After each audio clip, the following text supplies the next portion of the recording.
Welcome back to First Take. Big news in the NBA yesterday. Jason Kidd is out as head coach of the Mavericks after 5 seasons, despite still having 4 years and more than $40 million remaining on his contract. New Mavericks president Masai Ujiri is making his first major move since taking over as president, parting ways with Kidd, of course, who led the team to 2 conference finals and an NBA Finals appearance. This kind of slid under the radar yesterday because I feel like it happened right before the Knicks game tipped off. But nonetheless, how surprised are you at what's going on with Jason Kidd and Dallas? I wasn't surprised because, a year ago, Jason Kidd wanted to coach the Knicks. Okay? After the trade, he wanted to coach the Knicks, and that's how he got that contract. You always get paid when somebody else wants to hire you, right? And then during the season this year, after Nico Harrison got fired, he had interest in becoming the team president. He wanted to replace Nico, which obviously didn't happen. And, how many times you got to be told you don't want to be the coach. The other thing is that Masai Ujiri has made very clear, if you had anything to do with the Luka Doncic trade, you're in trouble. And they are pretty, they also let go some front office staff yesterday. Front office staff that could have stayed, there were other people who were let go yesterday, not just Jason Kidd. So, this is, so it really started coming through the NBA last week during the draft combine because Jason Kidd's level of involvement at the draft combine, especially for a team that had a lottery pick. Mavericks have a very important pick. His level wasn't the normal level of a coach. Normally their coach is going to be heavily involved side by side with your GM and your president. That was not the case in Chicago. Everybody noticed it. So if you're asking me whether I was surprised, I was not surprised. But the money, 4 years, $40 million? Well, the Adelson family has the second most money after Steve Ballmer. Don't worry about them. They'll be fine. Also, there's a real chance Jason Kidd's going to get another job at some point, and that would wipe that out. I want to talk about going forward, because going forward, this is a very highly sought-after job because of Cooper Flagg. You look at Victor Wembanyama and the Spurs. The Spurs are 1-0 in the conference finals now because of decisions the Spurs made 2 years ago. Who they decided to draft. The Stephon Castle pick was big, and then the Dylan Harper pick. And then deciding after Greg Popovich, had the stroke that they would go with Mitch Johnson. That was a big decision. Those were big decisions that the Spurs made that put them in position now. We are at that spot with Cooper Flagg. Who the Mavericks draft in this spot, they have a lottery pick. Who they hire for this job, very, very important for the future balance of power, because I am as high on Cooper Flagg almost as I was on Victor. I am as high on Cooper Flagg as any prospect, basically, other than Victor in the last 20 years. I loved the way this kid played. I don't like to say a kid. He's not a kid. He's a young man. I love the way he played. I love the way he competed at both ends. I think he is set up to be a transformational player there. So who gets this job going into his second year? Very sought after, very important hire. Masai Ujiri's got to get it right. Well, they hired Nick Nurse in Toronto, and Nick Nurse won a championship. I'm sure he's got a couple of guys in mind.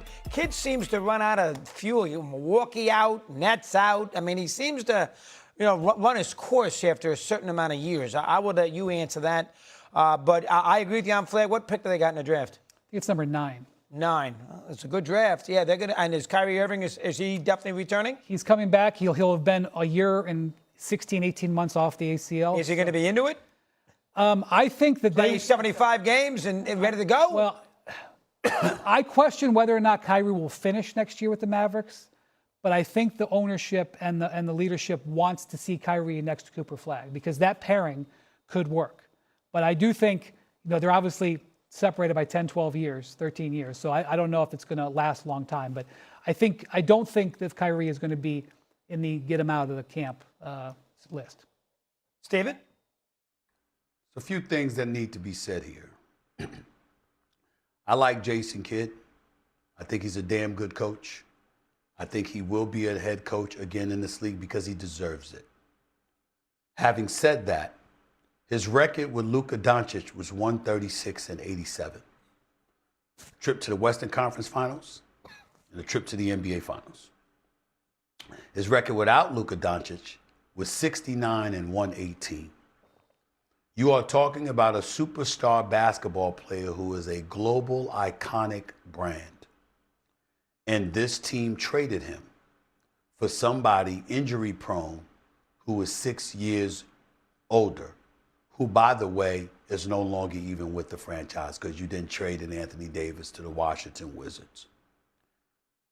When you think about it, Jason Kidd has been on the record, particularly after Mark Cuban, the Nardi owner, former majority owner for the Dallas Mavericks, accused Jason Kidd of being fully aware of the Doncic situation, where Jason Kidd had to come out and clarify and say that he wasn't aware of anything until the 11th hour.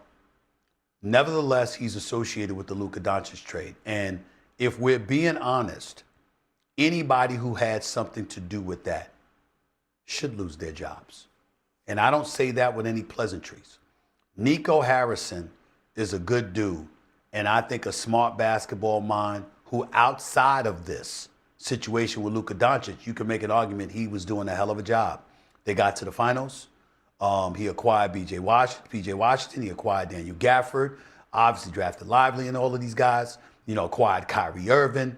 There's a lot of good that he did. Well, obviously, they should have kept Jalen Brunson. That was a mistake. But the bottom line is that he was doing a good job. He will forever be attached to this deal as one of the worst in NBA history. And people could talk about how, there's plenty of people knocking on his door to offer him a job running their basketball operations. Let me be the first to say I don't believe that for 1 second, because I think the residue of this is going to be harmful for years to come, because it's not just about basketball. It's about business. And the one thing no one can argue about when it comes to Luka Doncic is that he was good for business, because he's a global iconic figure. And he can help sell your franchise, not just nationally, but abroad. In the case of Jason Kidd, it applies to him to a lesser degree. And that is why, you can't sit up there and just poo-poo these decisions. Masai Ujiri, he's an elite executive in this game, universally respected as one of the best in the business. Certainly him wanting to hire his own guys play a part in it. But it also leans on what Doggy said. A few places, Brooklyn, Milwaukee, etc., where Jason Kidd, there's been some turbulence before he departed. Why should Masai Ujiri want to keep him instead of bringing in his own guy? Why would you? So he clearly made the right decision for himself. He's letting it be known that this is his franchise. He's the one who runs it. And I have no doubt that one of the conditions under which he took this job was making sure that he would have the power to make this kind of change. That's not a decision you just walk into the office and then suddenly you make that change. You get hired, and before you get hired, you let them know, listen, this is what I will want to do. Is that going to be a problem? Because if that is, that's not a job that I want. So you got to look at it from that standpoint. In the end, again, Jason Kidd will be a head coach in the game sooner than later, because he can coach. He is relatable to players. They're very, very big on development. I love the job that he did with putting the ball in Cooper Flagg's hand and having him be your point guard, even as a rookie. You could see his development, his maturation, his growth take place. And you got to give Jason Kidd and his staff all the credit in the world for how they've helped it along. But it doesn't come without its issues. And the bigger issue is what Wendy pointed to. Luka Doncic is gone. And yes, he did not play in these playoffs. But let me tell you something. Before he got injured, he was averaging damn near 40 over a stretch. He was an MVP candidate. He was absolutely positively elite, and the Lakers were benefiting from it. Not just on the basketball court, but at the box office. Not just at Crypto.com arena with people walking through those turnstiles, but nationally and abroad, because he's that kind of magnet. You do not give up on somebody who essentially can pay for themselves because of the popularity that they have and the money and the revenue that they pour in for you. You just don't do it. And that's what the Dallas Mavericks did under Nico Harrison and Jason Kidd. And it will live with them in infamy. Much less Jason Kidd, much more for Nico Harrison. Right. So Jason Kidd leaves Dallas after 5 seasons. Again, as we have all pointed out, he went to the finals 3 years ago now it was, and made 2 other additional playoff appearances. Coming up here on First Take, Tom Brady is going to call a Patriots game for the first